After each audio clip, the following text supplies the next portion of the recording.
an adult child first. Then the next step would be to talk about some of the transactions with other people, because those people who go to parties feeling frightened are somehow going to get themselves scared. If nobody goes out of their way to scare them, they'll set something up. They have to, as we would say, they have to collect a scared stand. So we find out by taking some examples, how does he go about having somebody scare him? And that's what we would call the transactions he goes through.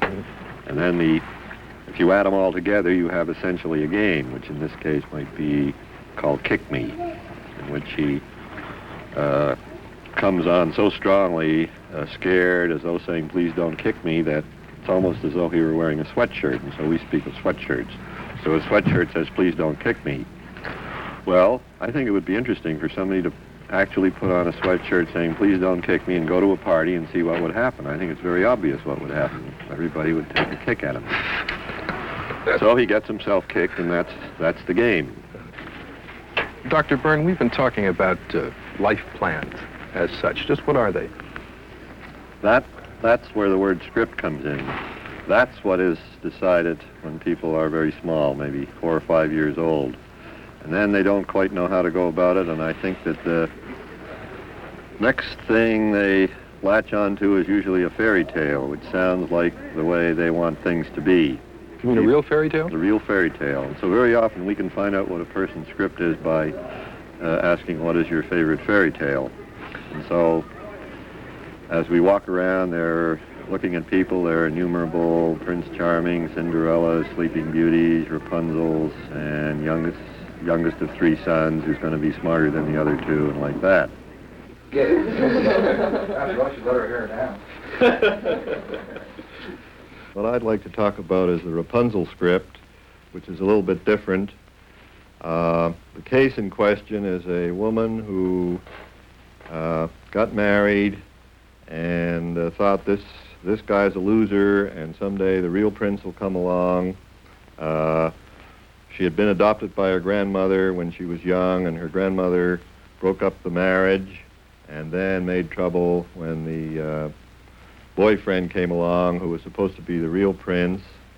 And the result was that the girl began to have diarrhea, and she came to the therapist, and the therapist had a lot of trouble with her because she obviously didn't want to give up her symptom. However, what I want to talk about is the Rapunzel script in general. The story of Rapunzel is that she's taken away by a witch at birth and put in a tower without any door, and then she has to lower her hair for the witch to climb up into the tower. And then one day a prince comes by and he sees what's happening, so he says, gee, pretty good, so I'll try it. So Rapunzel lets the prince climb up using her hair as a ladder, and as the fairy tale in Grimm says, she consented to have him for her husband, and so he would climb up there, and she said, why don't you bring a little bit of thread with you every time you come, and pretty soon we'll have a ladder. So she collects a lot of thread, and then one day she says to the witch, pardon me, gee, you sure are lighter than the prince that climbs up my hair every day. And the witch says, prince? What prince?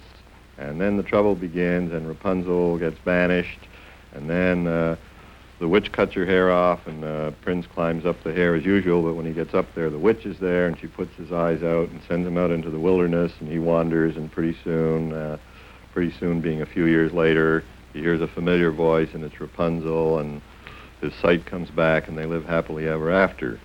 Now, at first sight, in the case that I mentioned, it looks as though the husband is not a prince, he's a loser, and the later boyfriend is the real prince. But if we think over the real script of Rapunzel, what's going on is that Rapunzel is really getting tired of the prince. So as soon as she gets tired of him, she says that to grandmother, to the witch rather, and the witch, of course, knows it all along. She's not that stupid, but that's the signal, so she says essentially, I'll get rid of him for you, So she sends Rapunzel out into the wilderness and takes care of the prince.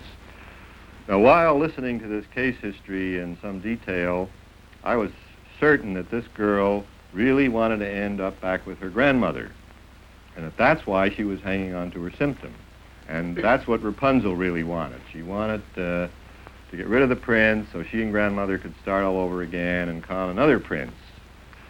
Then if we look at the prince's script, he's a loser because any winner who found a girl with long blonde hair that she lowers out of a tower and he climbs up and he loves her is going to get her out of there real fast, and if he can't get her out of there, he's going to give her a few hints like, better not tell the witch. And Rapunzel couldn't have been that stupid anyway that she didn't know what she was saying. So the prince's script evidently is that he's a loser and he wants to get into trouble, and so he arranges so he gets his eyes put out. So you have to be very careful in talking about patient scripts that you don't assume that princes are winners, because in the actual fairy tales they don't turn out to be very bright.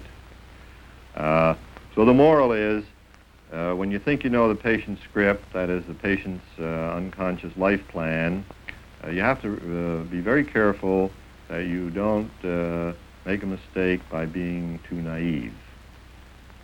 Does anybody have any? How come Rapunzel had to go with all the princes? Well, the main thing Rapunzel wanted to do was stay with grandmother and have a little fun in between, so she would pick up an occasional prince, like she would let her hair grow again, I think, and run through the whole thing over again. But always she has to have grandmother, because grandmother's her real protection from man.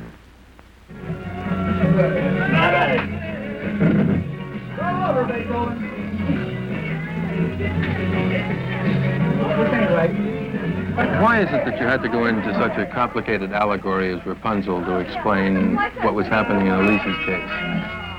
Well, what we're trying to do is predict the whole life course of a person, which can't be too simple. And what we find is that most people's lives follow very closely the pattern of a fairy tale. That's why fairy tales stick with people, because they're very meaningful in some way. And so Rapunzel may sound complicated, but as a story of a whole lifetime, actually, it's relatively simple. And so we feel that people really try to live out a fairy tale in all its details. The only difficulty is that the fairy tale ends where they get married and live happily ever after, and our problem is, okay, what happens after they get married? Which is not always that they're happy. Do you feel this helps you to understand it better and to communicate it to your colleagues? That's right. And also the patients seem to understand that very well. They can see, for example, the Rapunzel case that I presented, it was not the therapist's idea that this is Rapunzel. The patient said, gee whiz, this is Rapunzel. Really?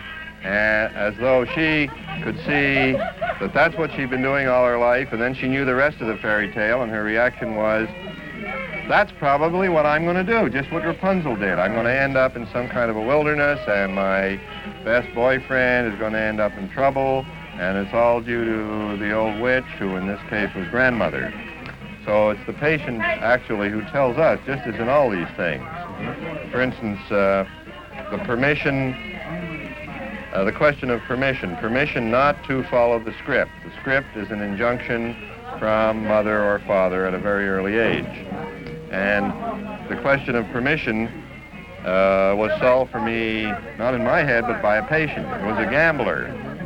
And the question was, how could I induce him or somehow persuade him not to gamble? And he said, that isn't the problem. All you have to do is give me permission not to gamble, because I feel that somebody in my head is telling me I have to gamble. And that was a revelation to me. I sort of sat up in my chair and said, wow, this is interesting. And then by listening to other patients, I discovered it's not that I have to tell them what to do. I merely have to give them permission to disobey let's say, the destructive orders which were given to them by one or other parent. And we know a lot about how the parents work. For instance, it is the parent of the opposite sex who tells the child what to do. at a very early age, and the parent of the same sex who shows the child how to do it. One of our classical examples is the beautiful girl. Now, a beautiful girl, in our way of thinking, is a girl whose father gave her permission to be beautiful by saying, "You're beautiful, I like beautiful girls, your mother's beautiful, that's what I like." And then mother shows her how. That means mother shows her how to dress, how to act, how to walk. Be a girl. How to be a girl. And inversely with a man. Mother says, "This is what I want you to be," and father shows him how to go about being it. And this principle seems to work very well.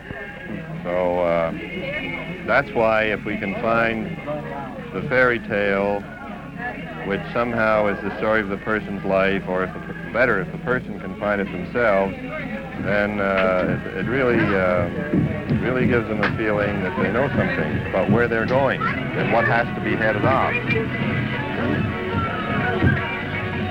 I think the music has finally gotten to me. I can no longer hear you anymore. Yeah, what a noisy here.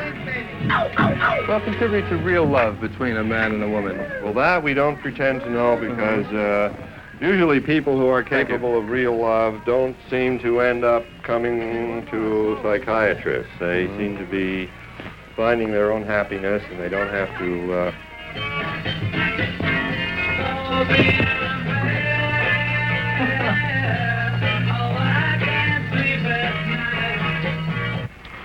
Well, Dr. Berne, where do you expect transactional analysis to go? Well, I think that someday somebody is going to discover what human living is all about. For example, my feeling is that Freud set the foundation. I think that we have built something on the foundation. Sometime in the future, somebody will build, let's say, a third story on what we have done. And I think the answer is in script. That is, the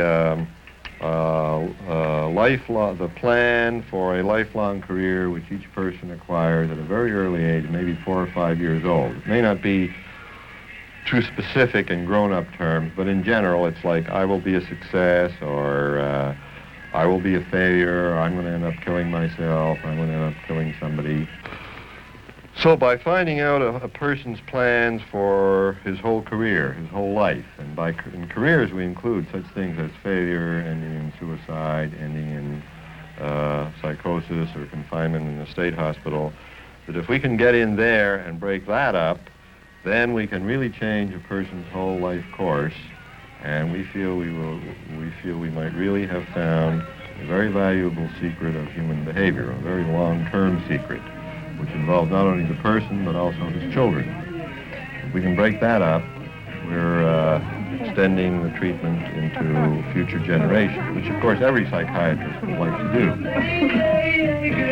If we can find a way to counteract the instructions people receive as very young children as to how they go the rest of their lives, then we will really have something very valuable.